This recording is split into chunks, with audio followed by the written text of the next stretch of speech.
pukul 19.00 malam. Alarm kecil yang kuletakkan di samping ranjang kosku waktu itu tiba-tiba bergetar dan berbunyi dengan suara yang sangat keras.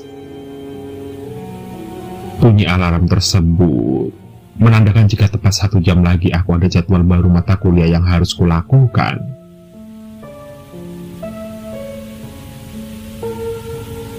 Jadwal tersebut selain masih pertama bagiku, jam yang akan berjalan adalah di jam 20.00 waktu Indonesia Barat. Atau kami biasa para mahasiswa menyebutnya dengan sebutan kuliah malam.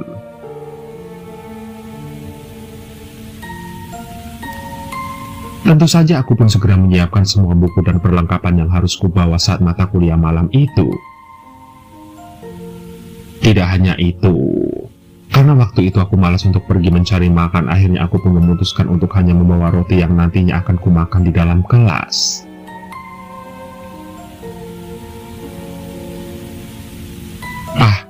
Mending aku bawa roti ini sajalah daripada beli makan. Hitung-hitung biar lebih hemat, kumamku dalam hati sambil memasukkan 2 buah roti yang saat itu memang tergeletak di atas meja kecil kamarku. Namun, belum selesai aku mempersiapkan semua itu, tiba-tiba ponselku berbunyi dengan notif yang menandakan jika saat itu Niken, salah satu teman kuliahku, ternyata sedang menghubungiku.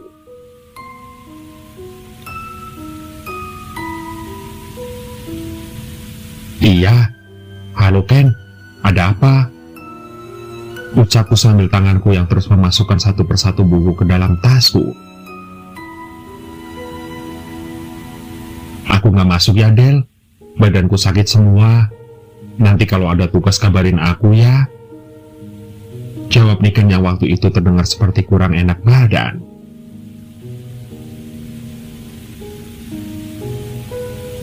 Lantas, aku pun sedikit kecewa karena aku tahu di kelas kuliah malam tersebut mahasiswa lain yang kukenal hanyalah Niken. Selain Niken, aku sama sekali tidak mengenal yang lainnya karena banyak dari mereka yang berasal dari jurusan yang berbeda denganku.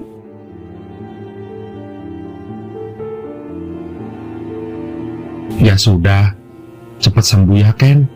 Kamu ini baru pertama kali ada kuliah malam sudah nggak masuk. Aku kan jadi sendirian. Imbuhku lesu. Ya mau gimana lagi Del, badanku nggak kuat, jawab Niken. Dan setelah obrolanku via telepon dengan Niken selesai, akhirnya aku pun berangkat dengan berjalan kaki menuju kampusku yang memang berjarak sekitar 200 meter dari tempat kosku. Sepanjang perjalanan tentu saja aku hanya diam sambil sesekali melihat bagaimana kondisi lingkungannya waktu itu sedikit sepi dan tidak seperti biasanya. Hal itu dapat kulihat dari beberapa warung makan pinggir jalan yang biasanya memang selalu terlihat ramai dengan para mahasiswa perantauan sepertiku. Namun malam itu terlihat berkurang pengunjungnya dengan hanya ada 1 atau 2 mahasiswa saja.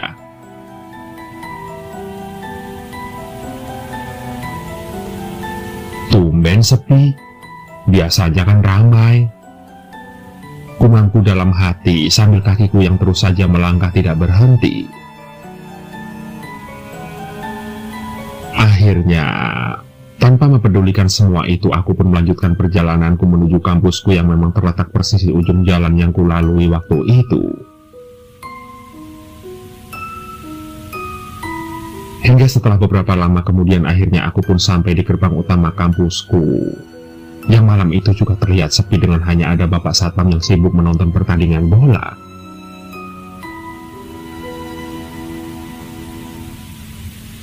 Pak, sapaku sopan sambil tidak sekalipun menghentikan langkah kakiku.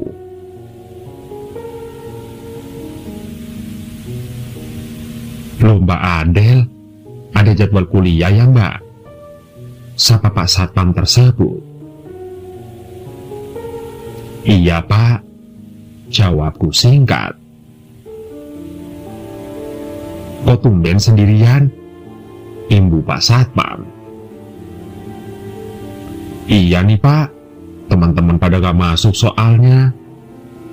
Sahutku sambil terus berjalan karena malam itu waktu sudah menunjukkan pukul 19:40 malam. Namun anehnya, setelah beberapa lama berjalan aku seolah baru menyadari jika waktu itu keadaan kampusku juga benar-benar terlihat sepi dengan tidak ada siapapun yang terlihat warawiri. Lantas, aku pun seketika mempercepat langkah kakiku dan pandanganku sesekali kuarahkan ke kanan dan ke kiri. Buset, jadi begini ya rasanya kuliah malam. Sepi banget di kampus. Kumamku lagi. Namun anehnya setelah beberapa lama aku berjalan menyusuri jalanan yang ada di dalam area kampus, tiba-tiba aku dikejutkan dengan suara teriakan yang terdengar memanggil-manggil namaku dari kejauhan. Mendengar hal itu, pandanganku pun teralihkan ke salah satu sudut, yang ternyata itu adalah Siska yang sedang menyapaku.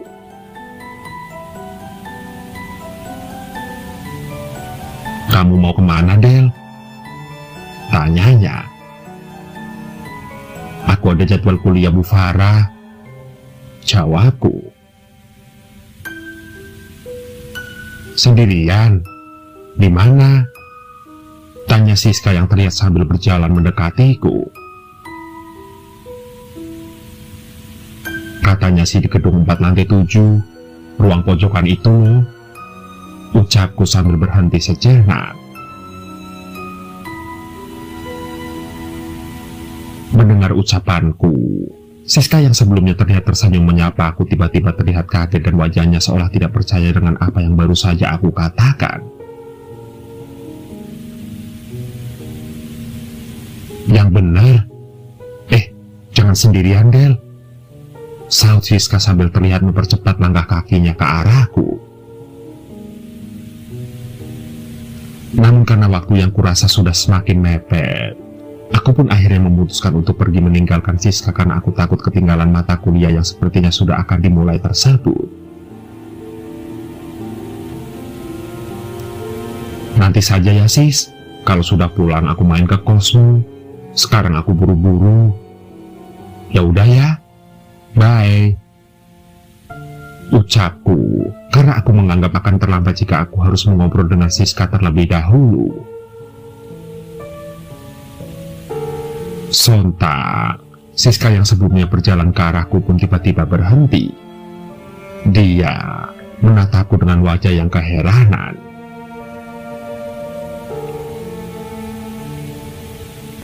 Singkat cerita, setelah aku pergi meninggalkan Siska malam itu, aku pun melanjutkan langkahku menuju gedung yang terletak di bagian paling ujung kampusku.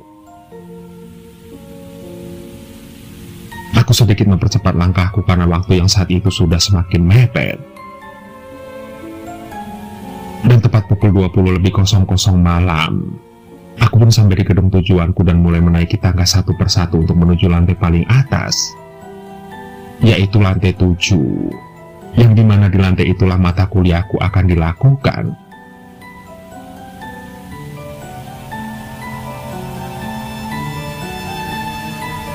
Waktu itu di lantai kedua, ketiga, dan keempat aku masih melihat adanya beberapa mahasiswa lain yang terlihat masih nongkrong dan ada juga yang terlihat berjalan turun. Namun ketika aku sampai di lantai 5, keadaan gedung waktu itu sudah benar-benar terlihat sangat sepi. Lampu penerangan terlihat ada beberapa yang mati, ditambah hawa dingin yang terasa menghampiri.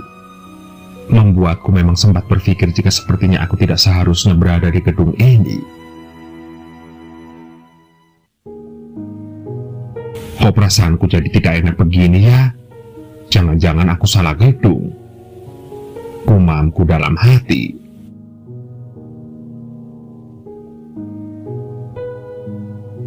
Mencoba terus berpikir positif, akhirnya aku pun memutuskan untuk melanjutkan langkahku hingga ke lantai 6. Suasana lantai 6 bisa dibilang tidak berbeda dengan lantai 5 sebelumnya. Hawa yang semakin dingin dengan pencahayaan yang tidak terlalu terang membuat langkah kakiku yang sebelumnya cepat kini perlahan aku pelankan.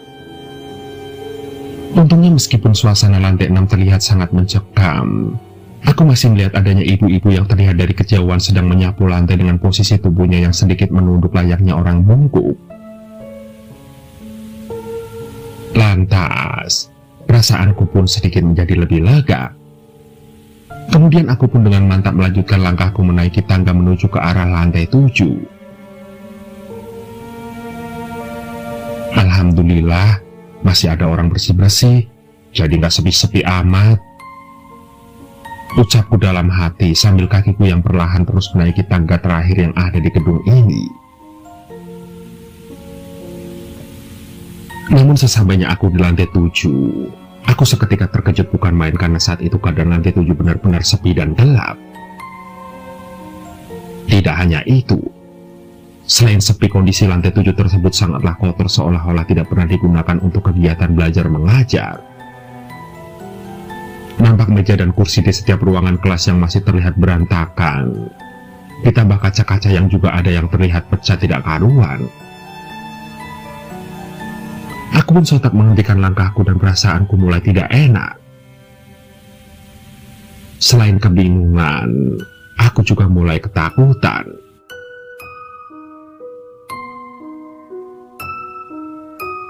Waduh, kok serem begini sih?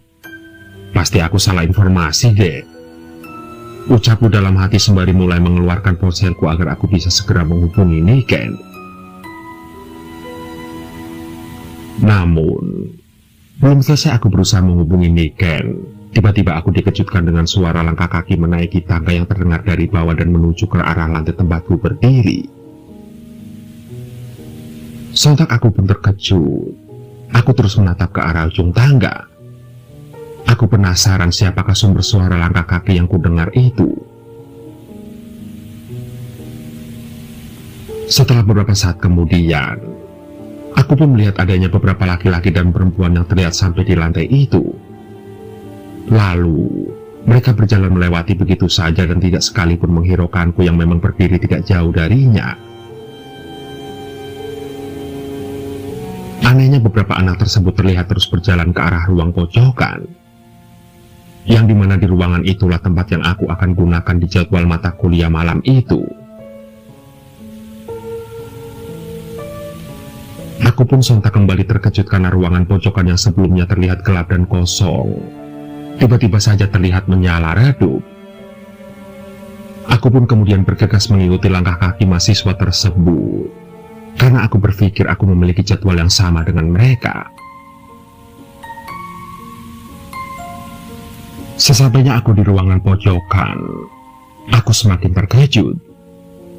Karena ternyata di ruangan itu sudah ada beberapa mahasiswa yang duduk saling berjauhan namun tidak terlihat saling berbincang-bincang. Perlahan aku pun memasuki ruangan kelas tersebut dengan tatapan yang terus kuarahkan ke arah semua mahasiswa yang terlihat janggal.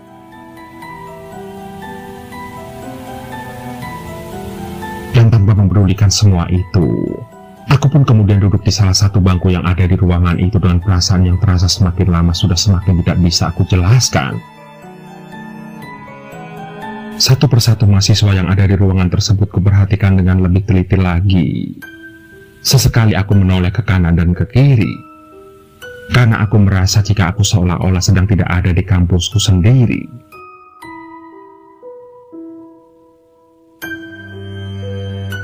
Oh, rasanya asing banget ya. Aku gak kenal mereka semua. Jangankan kenal, lihat wajah mereka saja aku sepertinya belum pernah deh, pikirku dalam hati.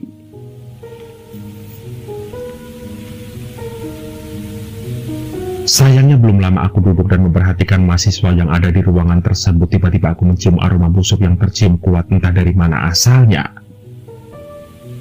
Bahkan setelah aku cium dengan lebih dalam lagi, aroma tersebut sepertinya berasal tidak jauh dari tempat dudukku saat itu. Sontak aku pun terkejut dan saat itu aku benar-benar mulai ketakutan. Tidak hanya itu, sekitar 15 menit aku duduk di ruangan kelas tersebut.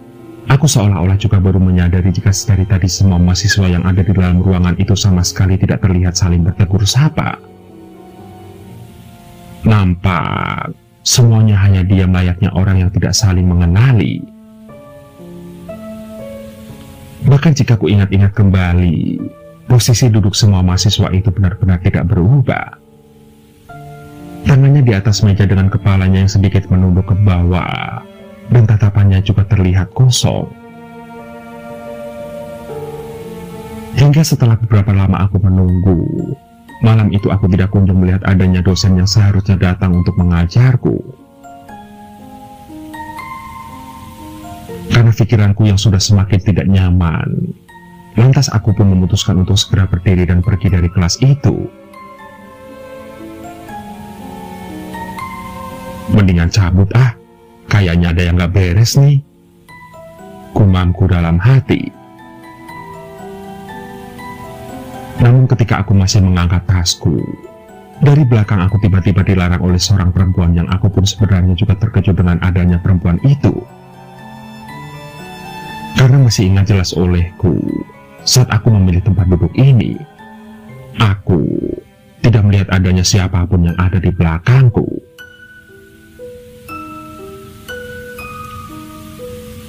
"Mbak, mau kemana? Diam di sini saja.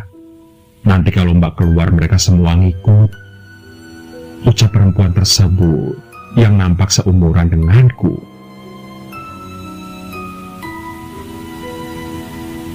"Maksudnya, Mbak? Dan kamu sejak kapan ada di sini?" tanyaku sambil bergetar. "Shh, pelan-pelan saja, Mbak.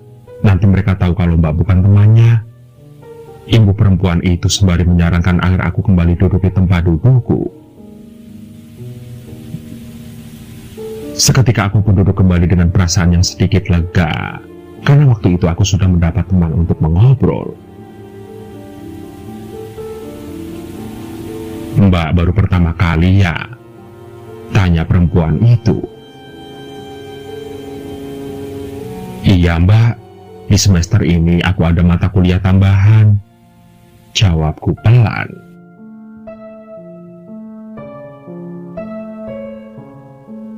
"Mbak diam aja ya, Mbak," saran perempuan tersebut sembari terlihat kebingungan karena seolah-olah ada yang sedang memperhatikan. Sontak, seketika aku pun menoleh ke kanan dan ke kiri sembari melihat apa penyebab perempuan yang ada di belakangku itu terlihat kebingungan.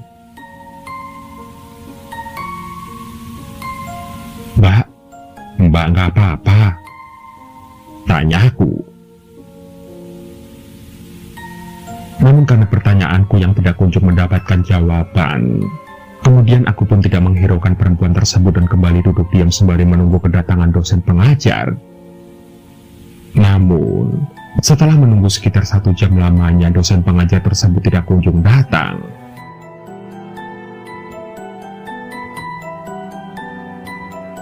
Apa jangan-jangan dosennya nggak datang ya?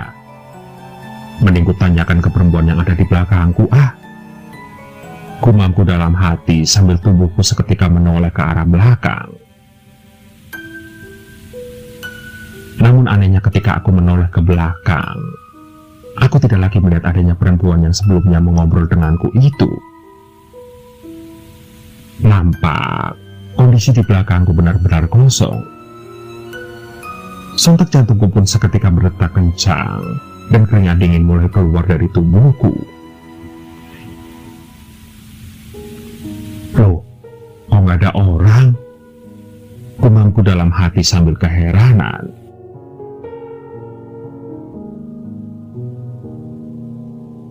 Karena perasaan yang sudah semakin tidak nyaman, dengan tubuh bergetar akhirnya aku memutuskan untuk keluar dari kelas tersebut.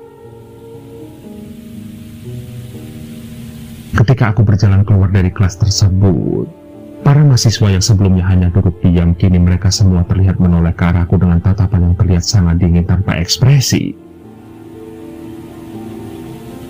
Tidak hanya itu, aku juga tiba-tiba mendengar suara tangisan yang terdengar pilu dari arah dalam kelas. Sontak, aku pun semakin mempercepat langkah kakiku agar bisa segera keluar dari kelas tersebut. Selesai? Belum. Karena ketika aku keluar dari kelas itu, aku tiba-tiba sudah berada di ruangan gudang kampus yang posisinya terletak di pojok area kampus. Bahkan jika ditarik garis lurus antara gedung tempat yang kudatangi dengan gudang tempat aku keluar waktu itu, jaraknya benar-benar melenceng sekitar 100 meter jauhnya. Padahal kenyataannya, aku masih ingat jelas jika sebelumnya aku berjalan dan memasuki gedung lantai 7 yang memang seharusnya tidak berada di sini. Tidak berada di tempatku keluar ini.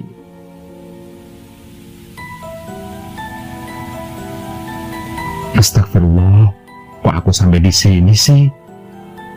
Ucapku keheranan. Yang lebih aneh ketika aku keluar, waktu di ponselku sudah menunjukkan pukul 2.30 pagi. Padahal tadi aku di dalam kelas hanya sekitar 1 jam saja. Sontak aku pun berlari sambil menangis tersedu-sedu. Aku berteriak meminta pertolongan. Ya Allah, tolong, tolong, teriakku. Hingga akhirnya teriakanku pun terdengar oleh satpam kampusku. Dan aku pun segera dibawa ke pos utama dan aku mulai menceritakan apa yang sudah aku alami barusan. Namun, satpam kampus pun terlihat hanya tersenyum tanpa menanggapi sedikit pun tentang kejadian yang baru saja menimpaku. Bahkan jika dilihat kembali, Pak Satpam seolah-olah sudah tahu jika kejadian seperti yang ku alami tersebut adalah kejadian yang sudah biasa. Ya sudah, mbaknya langsung balik saja ya mbak, nggak usah dipikirkan. Lain kali kalau ada jadwal kuliah malam, jangan berangkat sendirian ya mbak. Ucap Pak Satpam tersebut sembari mempersilahkanku agar aku kembali ke kosku.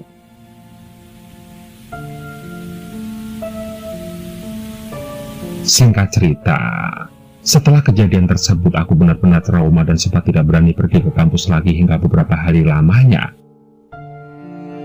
Aku juga tidak menceritakan kepada siapapun tentang kejadian itu. Namun karena semakin lama aku khawatir jika ada mahasiswa lain yang bernasib sama denganku. Lantas, aku pun sedikit menceritakan kejadian tersebut kepada beberapa temanku. Agar mereka lebih berhati-hati lagi jika berada di area kampus, terutama jika di malam hari. Dan kini setelah aku lulus dari universitas itu, semua cerita tersebut menjadi sebuah cerita tersendiri bagiku yang tentu saja tidak akan pernah bisa aku lupakan selama hidupku.